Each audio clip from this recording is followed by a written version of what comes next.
দিন পর, দীর্ঘ 72 দিন পর আমাদের ভারতবর্ষের মহামান্য সুপ্রিম কোর্টের ধমকানি আর চমকানি খাওয়ার পর দেশের রাষ্ট্রপ্রধান নরেন্দ্র দামোদর দাস মোদী তিনি পার্লামেন্টের বাইরে এসে 1.5 মিনিটের একটা ভিডিও বার্তায় দিয়েছে। তারপর নিজের দোষ ঘাড়ে নেত্রী বড় অন্যান্য অভিযোগী শাসিত রাজ্যের মুখ্যমন্ত্রীদের ঘাড়ে দায়ভার চাপিয়ে দিয়েছেন যে তোমাদের রাজ্য নারী ধর্ষণ হয়। এটা হচ্ছে বর্তমান ভারতবর্ষের রাষ্ট্রপ্রধানের চিন্তা ভাবনা। এজন্য যারা বসে আছে আজকে ভারতবর্ষের বাণিজ্য আমরা লক্ষ্য করে দেখছি যে খেলা হচ্ছে না, বর্তমান ক্রিকেট বিশ্বকাপ হচ্ছে, যুবকেরা দেখছে না। প্রভু ডাকি গো তোমায় আমি, শোনো আমার মোনাজাত। আদরে আদরে প্রভু ডাকি গো তোমায় আমি, শোনো আমার মোনাজাত। কত যে করেছি ভুল আমিও জানতে, তুমি আছো যেন প্রভু পারিনি তোমায় কবু মানতে। কত যে করেছি ভুল আমিও জানতে, তুমি আছো যেন প্রভু পারিনি তোমায় কবু মানতে। দিন গেল মাস গেল বছর ফুরিয়ে গেল,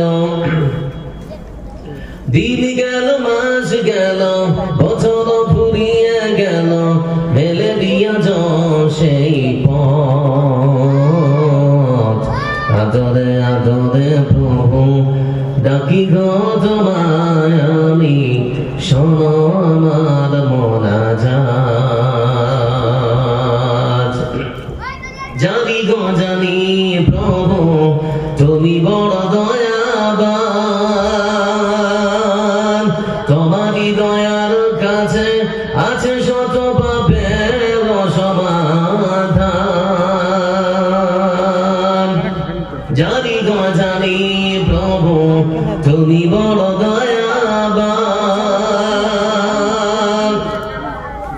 তোমারই দয়ার কাছে আছে শত পাপের সমাধান। আছে অনেক দয়া তোমার পুলসেরাত করো গপার, আছে অনেক দয়া তোমার পুলসেরাত করো গপার। নসিবে দিও সেই জান্নাত। আদরে আদরে প্রভু ডাকি গো তোমায় আমি, শোনো আমার মোনাজাত।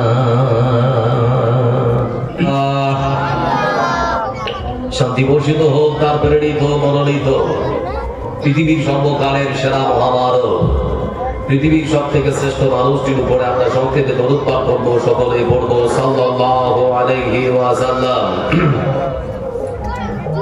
আজ এক বিশেষ লক্ষ্য উদ্দেশ্য নিয়ে আজকে আপনাদের সামনে উপস্থিত হয়েছি। আজকে সংক্ষিপ্ত বিবরণে আমরা শুনবো দান সৎকার গুরুত্ব, মাহাত্ম্য এবং মর্যাদা সম্পর্কে কোরআন ও হাদিস কি বলে।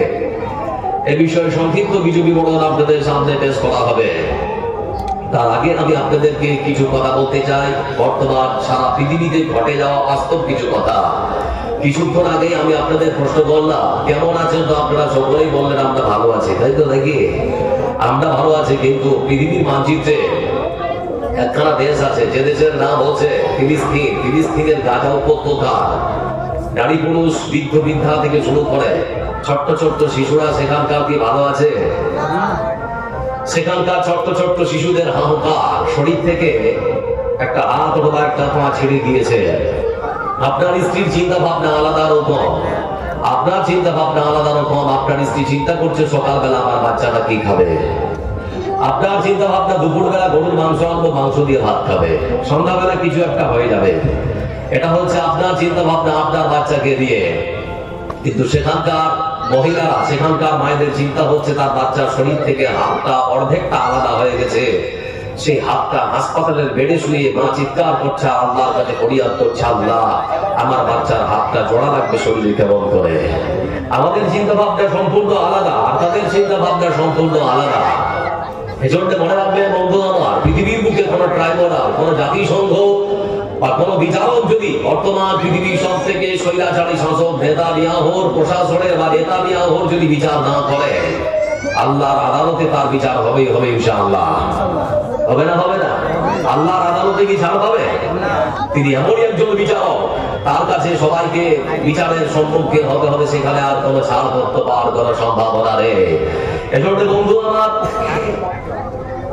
লক্ষ্য করে দেখুন, ফিলিস্তিনের মাটিতে হচ্ছে বিভৎস চেহারা। কিছুক্ষণ আগে দেখছিলাম ফিলিস্তিনের গাজা উপত্যকায় শিফা বলে একখানা হাসপাতাল, সে হাসপাতালের উপরে বোমাবর্ষণ করা হয়েছে। অসংখ্য নারী পুরুষ সেখানে পৃথিবীর বুক থেকে তাদেরকে সরিয়ে দেওয়া হয়েছে। এ হচ্ছে বর্তমান পৃথিবীর, বিশেষ করে গাজা উপত্যকার সত্যতা। অনেক কথা আছে, বললে অনেক কিছু হয়ে যাবে, আপনারা আশ্চর্য হয়ে যাবে। আমাদের ভারতবর্ষের যিনি রাষ্ট্রপ্রধান, দেশের যিনি প্রধান সেবক নরেন্দ্র দামোদর দাস মোদী, নাম শুনেছি না শোনেনি? আজ থেকে আনুমানিক 1 মাস আগে যখন ফিলিস্তিন আর ইসরায়েলের মধ্যে যুদ্ধ শুরু হয়েছিল, কিছুক্ষণের মধ্যেই দেশের প্রধানমন্ত্রী নরেন্দ্র দামোদর দাস মোদী তিনি তার টুইট বার্তা দিয়ে সারা পৃথিবীর রাষ্ট্রপ্রধানদের অবস্থান স্পষ্ট করেছেন যে আমরা সর্বসময় ইসরায়েলের সঙ্গে আছি, ইসরায়েলের সরকার নেতানিয়াহুর সঙ্গে আছি। টুইট বার্তায় তিনি তার অবস্থান স্পষ্ট করেছেন। এই টুইট বার্তা দেখার পর আমাদের ভারতবর্ষের মণিপুর বলে একটা রাজ্য আছে, নাম শুনেছেন আপনারা?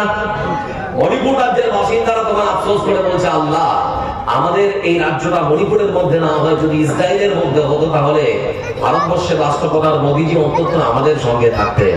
কেন বললাম এই কথাটা জানেন? মণিপুর আজ থেকে আনুমানিক প্রায় 5 মাস ধরে চলছে। খবর আছে না আপনাদের কাছে? মণিপুরের মাটিতে অসংখ্য মানুষের ঘর বাড়ি ভেঙে চুরমার করা হয়েছে, অসংখ্য গির্জাকে ভেঙে ফেলা হয়েছে, অসংখ্য হিন্দুদের মন্দিরগুলোকে পর্যন্ত ভেঙে ফেলা হয়েছে। আজকে সেখানে মুসলমান জনসংখ্যা খুবই কম, খ্রিস্টান এবং আদিবাসীদের মধ্যে সেখানে গন্ডগোল। আপনারা শুনলে অবাক হয়ে যাবে, সেখানে আনুমানিক প্রায় কয়েক হাজার মানুষের ঘর বাড়ি ভেঙে তছনছ করা হচ্ছে। সব থেকে আশ্চর্যের বিষয় কি জানেন? আমরা দেখেছিলাম এমন একটি দৃশ্য যা ভারতবর্ষকে সারা পৃথিবীর মানচিত্রে নত করতে বাধ্য হয়েছে। আমরা দেখেছিলাম মণিপুরের মাটিতে দুজন মহিলাকে উলঙ্গ দগ্ধ করে তাদের শরীর থেকে সম্পূর্ণ কাপড় খুলে ফেলে সেখানকার কয়েকজন যুবক তার শরীরের বিভিন্ন গোপন অঙ্গকে, শরীরের বিভিন্ন স্থানকে টাচ করছিল। আপনারা দেখেছিলেন না? দেখেননি? কথা বলে দেখেছিলেন না? দেখেননি? মোবাইলে টেলিভিশনের পর্দায় আমরা দেখেছি। আজকে বলতে বাধ্য হচ্ছি যে দেশের রাষ্ট্রপ্রধান 5 মাস ধরে মণিপুর চলছে, মণিপুরের জন্য তার কোন টুইট বার্তা নেই। আপনারা জানেন ভারতবর্ষ থেকে ইসরায়েলের দূরত্ব আনুমানিক 4532 কিলোমিটার। 4532 কিলোমিটার দূরে ইসরায়েলের মতো একটা দেশ, যে দেশের সঙ্গে আমাদের মোদীজি আছেন, থাকবেন বলে টুইট বার্তায় তিনি নিজের অবস্থান স্পষ্ট করেছেন। সেটা শুধুমাত্র সেখানে নয়, ভারতবর্ষের অসংখ্য ন্যাশনাল টেলিভিশনের মালিক তাদের অ্যাঙ্কার গুলোকে এক একজনের মাথা পিছু এক একজনকে সেখানে পাঠাতে গিয়ে খরচ হয়েছে আনুমানিক 2 থেকে 2.5 লক্ষ টাকা। আপনারা শুনেছেন বা দেখেছেন এবিপি আনন্দের একজন মহিলা অ্যাঙ্কার যার নাম হচ্ছে লবিকা আরেয়াকার, নাম শুনেছেন? যারা খবর দেখে জানেন, বর্তমানে তিনি ভারতবর্ষ মানে ভারত 24 একটা চ্যানেলে কিছুদিন আগে তিনি জয়েন করেছেন। তো সেই চ্যানেলের মালিক যিনি লবিকা আরেয়াকারকে 2.5 লক্ষ টাকা খরচ করে ভারতবর্ষ থেকে আনুমানিক 4532 কিলোমিটার পথ, এই বিশাল পথ, এত দূরের পথ অতিক্রম করে সেখানে তিনি পাঠিয়েছেন। কেন? সেখানকার বর্তমান অবস্থা সম্পর্কে সবকিছু যাতে করে ক্যামেরায় বন্দী করে আমাদের কাছে পাঠানো হয়, সেটা আমরা দিন রাত 24 ঘন্টা ভারতবর্ষ সারা পৃথিবীর মানুষকে আমরা দেখাবো, টেলিকাস্ট করবো। আশ্চর্য হচ্ছি যে ভারতবর্ষের ন্যাশনাল টেলিভিশনের সাংবাদিকেরা 2 থেকে 2.5 লক্ষ টাকা খরচ করে দীর্ঘ 4532 কিলোমিটার পথ পাড়ি দিয়ে তারা ইসরায়েলের মাটিতে যেতে পারছে। কিন্তু দুঃখজনক হলেও সত্য যে মণিপুর ভারতবর্ষের মধ্যে রয়েছে, সেখানে আজ পর্যন্ত কোন ন্যাশনাল টেলিভিশনের সাংবাদিককে আমরা দেখিনি। আপনারা দেখেছেন কি কোন সাংবাদিককে খবর সম্প্রচার করতে দেখেছেন? কোন ন্যাশনাল টেলিভিশনে মণিপুরের খবর সম্প্রচার করা হয় না। কিন্তু লক্ষ্য করে দেখলাম দীর্ঘ 72 দিন পর আমাদের ভারতবর্ষের মহামান্য সুপ্রিম কোর্টের ধমকানি আর চমকানি খাওয়ার পর দেশের রাষ্ট্রপ্রধান নরেন্দ্র দামোদর দাস মোদী তিনি পার্লামেন্টের বাইরে এসে 1.5 মিনিটের একটা ভিডিও বার্তায় দিয়েছে। তারপর নিজের দোষ ঘাড়ের একটি বড় অন্যান্য অভিযোগ শাসিত রাজ্যের মুখ্যমন্ত্রীদের ঘাড়ে দায়ভার চাপিয়ে দিয়েছেন যে তোমাদের রাজ্য নারী ধর্ষণ হয়। এটা হচ্ছে বর্তমান ভারতবর্ষের রাষ্ট্রপ্রধানের চিন্তা ভাবনা। এজন্য যারা বসে আছে আজকে ভারতবর্ষের মাটিতে আমরা লক্ষ্য করে দেখছি যে খেলা হচ্ছে না, বর্তমান ক্রিকেট বিশ্বকাপ হচ্ছে, যুবকেরা দেখছে না ক্রিকেট বিশ্বকাপ হচ্ছে। আপনারা জানেন এই ক্রিকেট বিশ্বকাপের মধ্যে অনেক মুসলিম যুবক আছে যাদের অবদান বিশ্বকাপ জয়ের পেছনে আছে না আছে। আবার বন্ধুরা আপনারা হয়তো জানেন কপিল দেব যিনি ভারতবর্ষের প্রধান, মানে এমনই একজন ক্যাপ্টেন যিনি ভারতবর্ষকে সর্বপ্রথম বিশ্বকাপ জিতিয়েছেন। দীর্ঘ 28 বছর পর ভারতবর্ষের মাটিতে মহেন্দ্র সিং ধোনির নেতৃত্বে আমরা আবার বিশ্বকাপ জয় করেছিলাম। সেখানেও মুসলমান যুবকদের অবদান ছিল না। বর্তমান সময় আপনারা জানেন এই বর্তমান সময়ে যে ক্রিকেট খেলা হচ্ছে, এখানেও বিশেষ করে দুজন ফাস্টার, এমনই দুজন বোলার যাদের আগুনে বোলিং এর কাছে অন্যান্য দেশের ব্যাটসম্যান দাঁড়াতে পারছে না। একজনের নাম মোহাম্মদ সিরাজ, অপর আরেকজনের নাম হচ্ছে মোহাম্মদ শামি। এই মোহাম্মদ শামিকে দীর্ঘদিন ধরে বসিয়ে রাখা হয়েছে নানান রকম টাল বাহানা দেখিয়ে। তিনি যখন সুযোগ পেয়েছেন পরপর দুটো ম্যাচে তিনি দেখিয়ে দিয়েছেন 5টা করে উইকেট দিয়ে আমি মোহাম্মদ শামি কারো থেকে কম নয়। এজন্য মনে রাখবেন ভারতবর্ষ সব জায়গায় মুসলমানদের অবদান জড়িয়ে রয়েছে। মুসলমানদেরকে খাটো চোখে দেখার কোনো সুযোগ নেই। ভাই বন্ধু আমার, আজকে ইতিহাসের পাতাটা একটু উল্টান, তাহলে পরে আপনারা দেখবেন দিল্লি মুজাফফরপুরের একজন যুবক যার নাম ক্ষুদিরাম, নাম শুনেছেন না শোনেননি? ক্ষুদিরামকে আজকে মানে বলা হয় দেশ স্বাধীনের অবদান তার সঙ্গে আছে বলে ইতিহাসের পাতায় তার নামটা লেখা হলো। কিন্তু যারা এখানে বসে আছে দেশ স্বাধীনের জন্য আরেকজন যুবক মুসলিম যার নাম হচ্ছে আব্দুল্লাহ, তার নামটা আমরা ইতিহাসের পাতায় খুঁজে পাই না। ইতিহাসের পাতায় শুধুমাত্র ক্ষুদিরাম বসুর নামটা গেল, আব্দুল্লাহর নামটা আজকে নেই গেল। ক্ষুদিরাম বসু তিনি মারতে চেয়েছিলেন তৎকালীন ইংরেজ ম্যাজিস্ট্রেট কিংসফোর্ডকে। তিনি লক্ষ্য করেছিলেন তার গাড়িকে লক্ষ্য করে ছড়েছিলেন বোমা, কিন্তু ভুলবশত সেই গাড়িতে বসেছিলেন দুজন নারী, দুজন মহিলা, তারা বোমার আঘাতে মৃত্যুবরণ করলো। ঠিক সেই সময় কয়েকদিনের মাথায় ইংরেজ সরকার আমরা লক্ষ্য করে দেখলাম তাকে ফাঁসিতে ঝুলিয়ে পৃথিবীর বুক থেকে বিদায় করেছে। আমরা সম্মান জানাই তার বলিদানকে, কিন্তু আশ্চর্য হচ্ছে আমার ভাই আব্দুল্লাহর নামটা ইতিহাসের পাতায় লেখা হলো না কেন? কে আব্দুল্লাহ আপনারাও জানেন না, ইতিহাস পড়ুন। একজন জাতির অধঃপতন বা একজন জাতি পৃথিবী থেকে নিঃশেষ হওয়ার জন্য এটাই যথেষ্ট যে সে জাতি নিজের ইতিহাস বলে যদি যায় তাহলে সব শেষ। এজন্য আপনাদেরকে বলতে চাচ্ছি এই সেই আব্দুল্লাহ কলকাতা হাইকোর্টের একজন বিচারপতি যার নাম হচ্ছে নরম্যান। কি নাম বললাম? নরম্যান। এই সেই বিচারক তৎকালীন সময় বিচারের নামে প্রহসনমূলক রায় দিয়ে অসংখ্য হিন্দু এবং মুসলমান যুবককে যারা প্রতিবাদ করত তাদেরকে ফাঁসিতে ঝুলিয়ে হত্যা করেছে। এই সেই আব্দুল্লাহ আমার ভাই অসম সাহস করে তিনি কলকাতা হাইকোর্টের বিচারপতিকে হাইকোর্ট চত্বরে তিনি ধারালো ছুরি দিয়ে তাকে ক্ষত বিক্ষত করে সেখান থেকে পৃথিবীর বুক থেকে বিদায় করেছে। আজকে সেই আব্দুল্লাহর নামটা আমরা লক্ষ্য করতে পারছি না ইতিহাসের কোনো পাতায় লেখা হয়েছে বলে। আপনারা জানেন আমাদের ভারতবর্ষের যে পতাকা, এই পতাকাটা নির্মাণ করার জন্য এক মুসলিম যুবতী মনের নাম জড়িয়ে আছে যার নাম হচ্ছে সুরাইয়া তাইয়্যিবা। কি নাম বললাম? কিন্তু বর্তমান ভারতবর্ষের চলমান রাজনীতিতে আলোচনা আর সমালোচনার আঙিনায় আমার মন সুরাইয়া তাইয়্যিবার নামটা পর্যন্ত আজকে মুছে ফেলার এক চক্রান্ত শুরু করা হয়েছে। এজন্য আমাদের মুসলমানদের নাম ইতিহাসের পাতায় থাক, এটা আমরা যাই না কথা বলি, যাই না আপনারা জান না? অবশ্যই আমরা সকলেই যাই। আচ্ছা আমাদের কি কোনো ভয় আছে নাকি? মরতে তো একদিন হবে। আমরা সেই মুসলিম যারা মুতার যুদ্ধ করেছে, খাইবার করেছে, খন্দক করেছে, বদর করেছে, উহুদ করেছে। বন্ধু আমার ঘুমিয়েছেন ঘুম ভাঙলে সকাল, না ভাঙলে পরকাল। ঘুমিয়েছেন ঘুম ভাঙলে সকাল, না ভাঙলে পরকাল। মাটির নিচে গিয়ে যদি ভালো থাকার ইচ্ছা থাকে তাহলে মাটির উপরে ভালো কাজ করতে হবে। আমরা সেই মুসলমান রাসূলের যুগে আমরা দেখিয়েছি তৎকালীন সময়ের সর্বশক্তিমান সব থেকে শক্তিধর দেশ রোম সাম্রাজ্যের বিরুদ্ধে আমরা বিজয় হয়েছি কোন রক্তক্ষরণ ছাড়াই। শুধুমাত্র মুসলমানদের নাম শুনে তৎকালীন সারা পৃথিবীর অর্ধ ক্ষমতা যাদের হাতে রয়েছিল সেই রোম সাম্রাজ্যের যিনি শাসক ছিলেন তিনি তার গদি ছেড়ে পালিয়েছেন। মুসলমানদের হাতে স্বেচ্ছায় তিনি তার দেশকে তুলে দিয়েছেন। আজকেও ভয় পাওয়ার কোনো কারণ নেই। আপনাদেরকে ছোট্ট আরেকটা কথা বলে, ভাই আমার যারা এখানে বসে আছেন লক্ষ্য করুন আমার দিকে। এই ভারতবর্ষের বিশেষ করে ভারতবর্ষ সহ আমাদের পৃথিবীর মানচিত্রে মধ্যপ্রাচ্যের মধ্যে যে সমস্ত মুসলিম দেশগুলো রয়েছে, 2003 সালে ইরাককে ধ্বংস করা হয়েছে। তৎকালীন আমেরিকার যিনি প্রেসিডেন্ট জর্জ ডব্লিউ বুশ বোমা ছুড়ে ইরাককে তছনছ করে দিয়েছে। দীর্ঘ 5 বছর পর 2008 সালে তিনি যখন ইরাকের বাগদাদ পরিদর্শন করতে এসেছিলেন, তো ইরাকের বাগদাদ টিভিতে তিনি সাংবাদিক সম্মেলন করছিলেন। তো বাগদাদ টিভির একজন সাংবাদিক আল জাইদি, মুনতাসির আল জাইদি যে যুবকের নাম, তিনি প্রশ্ন করলেন দেশের সর্বশক্তিমান সর্বশক্তিধর দেশের রাষ্ট্রপ্রধান জর্জ ডব্লিউ বুশকে, স্যার 2003 সালে আপনি যে আমাদের উপরে বোমা নিক্ষেপ করেছিলেন এতে আপনার লাভ কিছু হয়েছে? আমি চেয়েছিলাম ইরাকের মাটি থেকে সব থেকে কুখ্যাত জঙ্গি লাদেনকে নির্মূল করতে। তোমাদের সুন্দর করে শান্তি নিষ্ঠা সবকিছুর ব্যবস্থা নিরাপত্তার জন্য আমি এই কাজ করেছি। আপনি মিথ্যে বলছেন? না, আমি মিথ্যে বলছি না। তৎকালীন সময় ভিডিও আপনারা লক্ষ্য করবেন, এখনো ভিডিওটা আছে।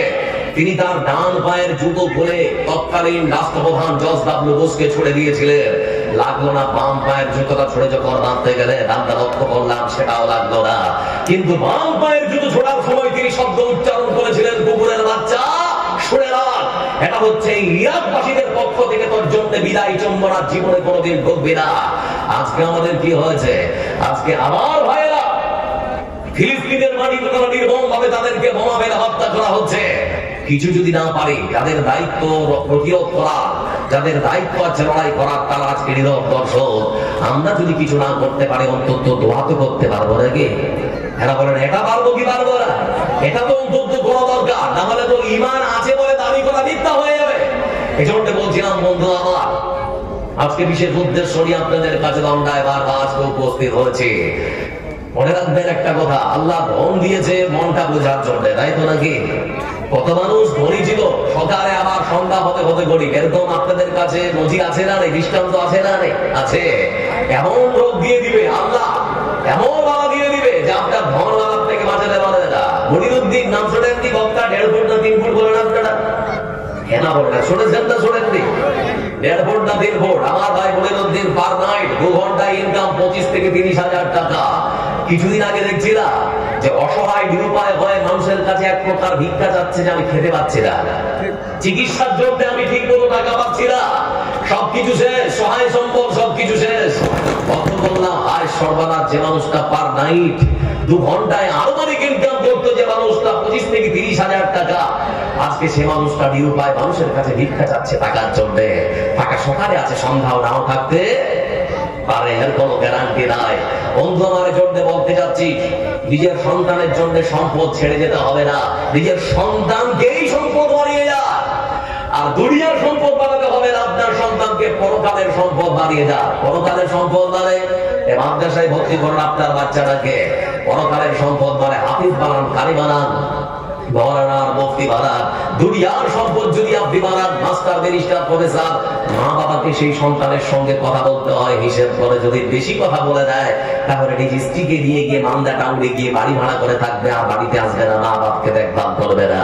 কিন্তু আপনারা যদি আপনার সন্তানকে দুনিয়ার সম্পদ না বানিয়ে পরকালের সম্পদ বানান, তাহলে পরে আপনারা দেখবেন যে সেই সন্তান মা আর বাবার সঙ্গে কথা বলবে খুব হিসেব করে। এটাই হচ্ছে পার্থক্য। এজন্য ধন আর সন্তানের জন্য নয়, আল্লাহ দিনের জন্য খরচ করবো ইনশাআল্লাহ।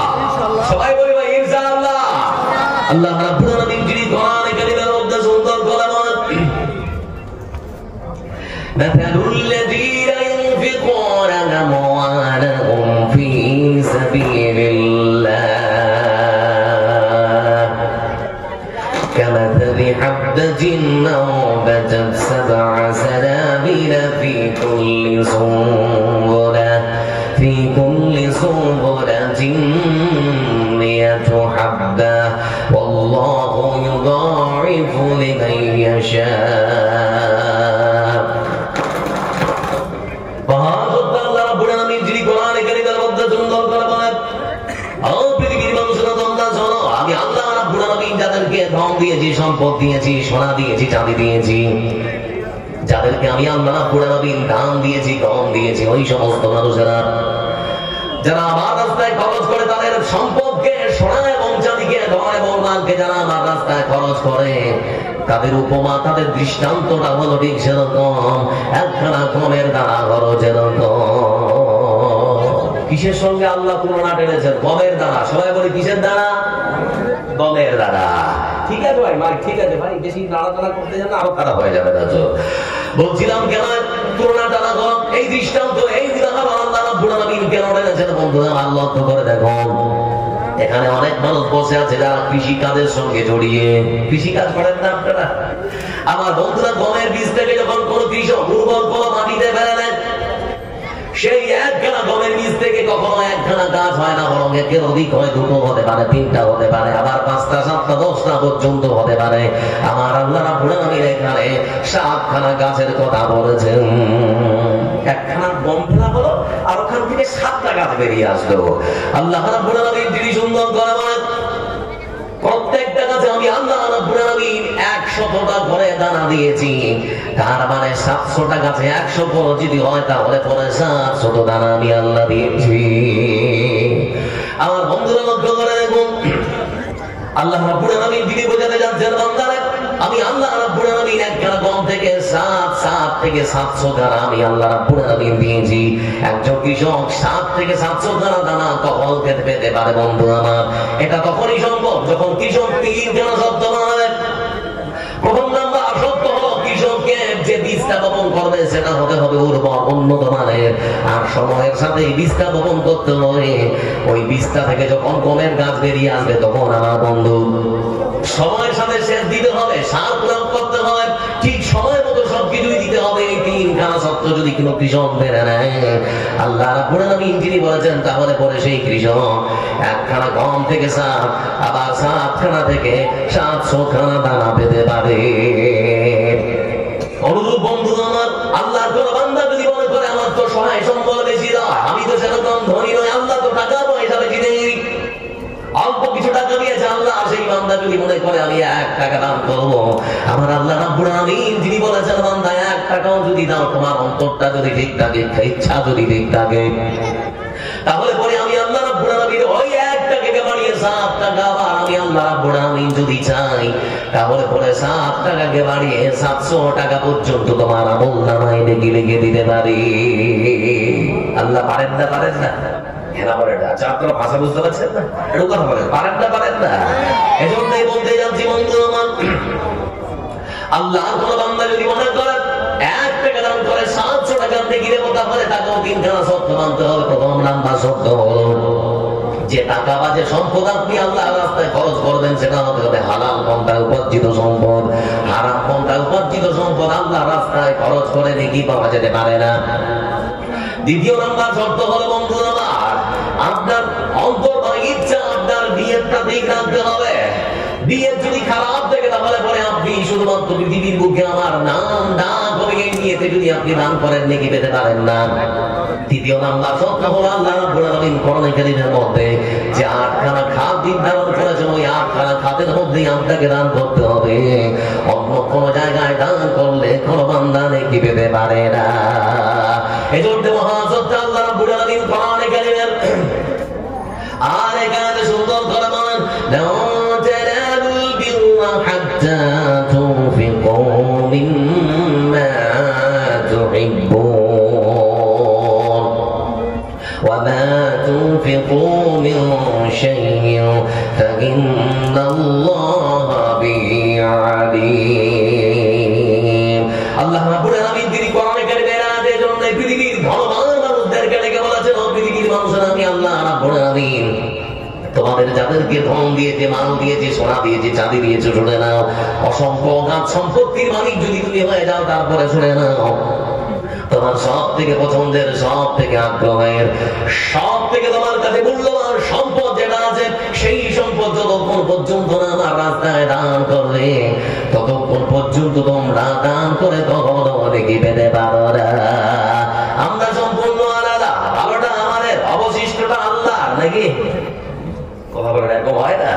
আমার বন্ধু, আমরা আমল করতে পারি না, কিন্তু কোরআন কারীমের মধ্যে যে আয়াত এসেছে, আমার রাসূল সাল্লাল্লাহু আলাইহি ওয়াসাল্লাম তিনি যখন আয়াত পড়ে ছড়িয়েছেন, সাহাবীরা ততক্ষণ সেটাকে আমলে পরিণত করেছে। কিভাবে? আমার বন্ধুরা হযরত আনাস রাদিয়াল্লাহু তাআলা তিনি হাদিসটি বর্ণনা করেছেন এই মতো করে। এই আয়াত যখন অবতীর্ণ হয়েছে কিছু পরের মধ্যে লক্ষ্য করে দেখলাম মদিনার সব থেকে ধনী মানুষদের মধ্যে একজন, যার নাম হলো আবু তালহা রাদিয়াল্লাহু তাআলা। তিনি ততক্ষণ নিজ বাড়ি ত্যাগ করে মসজিদ নববীর মধ্যে প্রবেশ করেছেন। মসজিদ নববীর মধ্যে প্রবেশ করে আমার রাসূলকে ডেকে বললেন, হে রাসূল, আপনার কাছে এসেছি। বলে, কেন?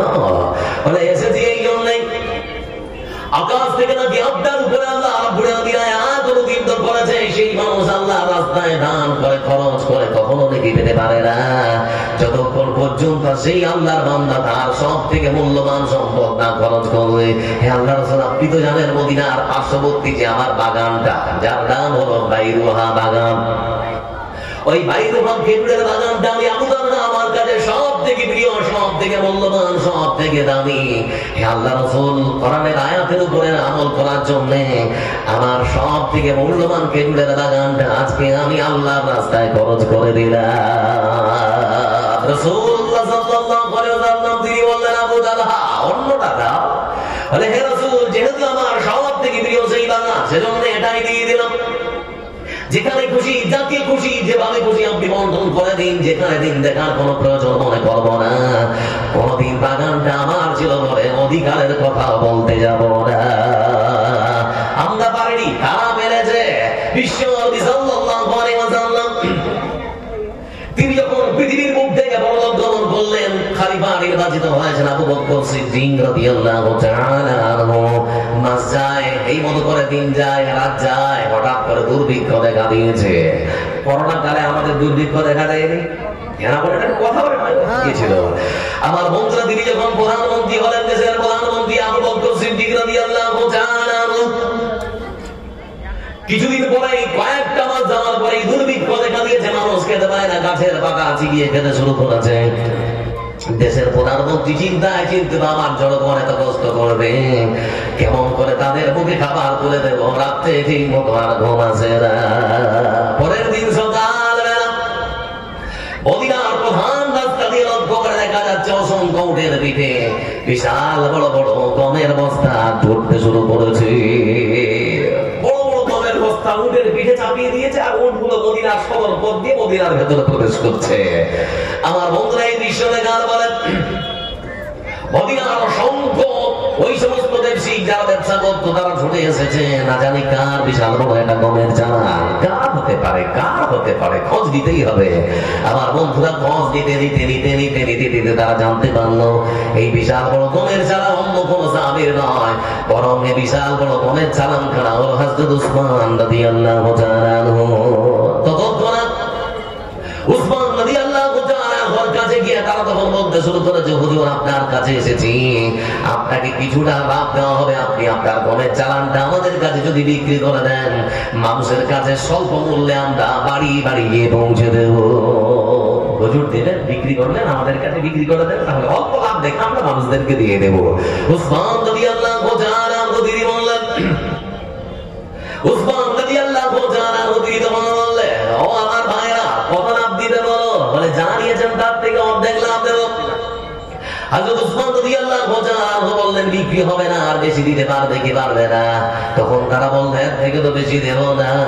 তখন হযরত উসমান রাদিয়াল্লাহু তাআলা তিনি বলছেন, এমন একজন আছেন যিনি আমাকে 100 টাকায় 700 টাকা বেশি দাম দিতে চেয়েছেন। ব্যবসায়ীরা তখন বলে, তাহলে কি দিবেন না? বলে, একজন তো আছে 700 টাকা বেশি দাম দিতে চেয়েছে 100 টাকায়, তোমরা যদি আমার কাছে গমের চালান খানা দিতে চাও, আমার কাছে যদি গম কিনতে চাও, তাহলে তোমাদেরকে 1000 টাকা বেশি দাম দিতে হবে। দিবে তো ব্যবসায়িকরা তখন বলছে, হুজুর 1000 টাকা যদি বেশি দাম দিয়ে আপনার কাছে গম কিনি, তাহলে পরে আমাদের লোকসান হয়ে যাবে না, আমার হবে না। ব্যবসায়ীরা তখন বলে, আপনার কাছে গম তো কিনতে পারবো না, বুঝা শেষ, কিন্তু জানতে চাচ্ছি কে সেই যে আপনাকে 700 টাকা বেশি দাম দিতে চেয়েছে? উসমান রাদিয়াল্লাহু তাআলা তিনি তখন বলছিল, ভাই আমার শুনে নাও, তিনি আর কেউ নন, বরং আকাশ আর জমিনের স্রষ্টা, মহান সত্তা আল্লাহ রাব্বুল আলামিন। আমি এসে আল্লাহ রাব্বুল আলামিনের কাছে 700 টাকা লাভের আশায় আমার বিশাল বড় গমের চালানখানা বিক্রি করে দিয়েছি। এই সেই উসমান রাদিয়াল্লাহু তাআলা, এই সেই উসমান রাদিয়াল্লাহু তাআলা। আমার বন্ধুরা, তাবুকের যুদ্ধে রাসূলুল্লাহ সাল্লাল্লাহু আলাইহি ওয়াসাল্লাম তিনি যখন ঘোষণা করলেন যার কাছে যা আছে দিয়ে আসো, উসমান রাদিয়াল্লাহু তাআলা তখন বললেন, হে আল্লাহর রাসূল, আচ্ছা সেনাবাহিনী কতগুলো আপনি তৈরি করেছেন, কত মানুষ যাবে যুদ্ধ করতে? রাসূলুল্লাহ সাল্লাল্লাহু আলাইহি ওয়াসাল্লাম তিনি বললেন 30,000। কত হাজার? 30,000 মানুষ যাবে যুদ্ধ করার জন্য। উসমান রাদিয়াল্লাহু তাআলা তখন বলছেন, হে আল্লাহর রাসূল, 10,000 মানুষের যাতায়াত করার জন্য যত ঘোড়া লাগিয়ে দেব, খাবার দাবার খাবার দাবার থেকে শুরু করে যা লাগবে আমার পক্ষ থেকে 10,000 মানুষের খরচ বহন করা হবে। শুধুমাত্র এখানেই শেষ নয় বন্ধু আমার, হাতের মধ্যে ছিল 300 স্বর্ণ মুদ্রা, অবশিষ্ট 300 স্বর্ণ মুদ্রা আমার রাসূলকে দিয়ে বলছেন, হে আল্লাহর রাসূল, এই অবশিষ্ট 300 স্বর্ণ মুদ্রা খানা আপনার হাতে দিয়ে দিলাম, যেখানে খুশি খরচ করেন। আমার বন্ধুরা 300 স্বর্ণ মুদ্রা রাসূলুল্লাহ সাল্লাল্লাহু আলাইহি ওয়াসাল্লাম হাতের মধ্যে নেওয়ার পর উসমানকে ডেকে বলেন, উসমান, আজকের তোমার দান আল্লাহ রাব্বুল আলামিনের কাছে গ্রহণ হয়ে গেছে। আল্লাহ রাব্বুল আলামিন আমাকে ওহী করে জানিয়েছেন উসমানের দানের বদৌলতে আল্লাহ তার জন্য জান্নাত ওয়াজিব করে দিয়েছে। আমরা পারি কি? ধন আছে, মাল আছে, কিন্তু তারা পেরেছে ধন মাল আছে, কিন্তু জান্নাতটা যে কোনো বললে কিনতেই হবে। এজন্য লক্ষ্য করে দেখুন বন্ধু আমার, এই পৃথিবীর মধ্যে মুসলমান তার সম্পদকে খুবই ভালোবাসে, আল্লাহর রাস্তায় খরচ করতে যায় না। আল্লাহর রাস্তায় খরচ করতে তাদের হীরা সংকোচ হয় না, নানারকম চিন্তা ভাবনা আছে রানী। মনে হয় খরচ করলে গরিব হয়ে যাবো, আমার বাচ্চারা খেতে পারবে না। মুখ যিনি দিয়েছেন তিনি কে? খেতে দেন যিনি তিনি কে? আচ্ছা, আজ থেকে 20 বছর আগে মানুষের যা অবস্থা ছিল, এখন ভালো না খারাপ? এখন অনেক ভালো। এমনও মানুষ আছে যারা মানে ওই ভাতের মার খেয়েছে, আছে না নেই? আর এখন স্বর্ণ চাল তো দূরের কথা, মিনিকেট চাল পেটে না গেলে আর হজম হয় না, এরকম মানুষ আছে না? আছে। আল্লাহ এত ভালো লেগেছে, তারপর আল্লাহ শুকরিয়া আদায় করবেন না। এই জন্যই তো মুসলমানদের দুরবস্থা সারা পৃথিবী জুড়ে। 12 গাই মুসলমান, ভরছে মুসলমান, মরে না মরে না। হ্যাঁ বলেন না কথা? আশ্চর্য, বুঝতে পারছেন না আমার কথা? আচল দিব বুঝে তোর শাড়িটা কেন চিরা, কই না বুবু বকড়াই দিচ্ছে হোড়া। এটা বুঝতে পারলেন? দিনাজপুরের গীত বললাম, এটা বুঝতে পারেন নাকি? একটু কথা বলবে শোনা আবার। এজন্য সারা বিশ্ব জুড়ে ভালো গায়ে মুসলমান, মঞ্চে মুসলমান, বিভিন্ন নানান রকম অপবাদ দিয়ে মুসলমানদেরকে মারা হয় না হয় না? আমার বন্ধুরা, কয়েকদিন আগে চলতি বছরের 5 মাসে লক্ষ্য করে দেখলাম রাজস্থানের ভরতপুরের 2 বাসিন্দা যুবক, একেবারে তরতাজা যুবক। একজনের নাম নাসির শেখ, আরেকজনের নাম জুনাইদ আনসারী। ভরতপুর, রাজস্থানের ভরতপুর যাদের বাড়ি, আমার বন্ধুরা পার্শ্ববর্তী যে রাজ্য যার নাম হলো হরিয়ানা, হরিয়ানার যিনি মুখ্যমন্ত্রী যার নাম হলো মনোহর লাল খট্টর, নাম শুনেছেন? আমার বন্ধুরা, তাদের গাড়িটা যখন তার মানে তার বাবার সাক্ষাৎকার দিচ্ছে বিবিসির একজন সাংবাদিক, যে কি করে আপনার ছেলেদের মৃত্যু হলো। আমার বন্ধুরা ঠিক সেই সময় বাবা যখন সাংবাদিকদের সামনে বলতে শুরু করেছেন, বাবা তখন বলে সকাল আনুমানিক 10টা হবে, আমার 2জন ছেলে গাড়ি টানিয়ে, আমাদের বোলেরো গাড়িটা নিয়ে তারা পার্শ্ববর্তী রাজ্য হরিয়ানার ভেতরে প্রবেশ করেছে। প্রবেশ করার সঙ্গে সঙ্গে বিশ্ব হিন্দু পরিষদের কয়েকজন যুবক তাদেরকে অপহরণ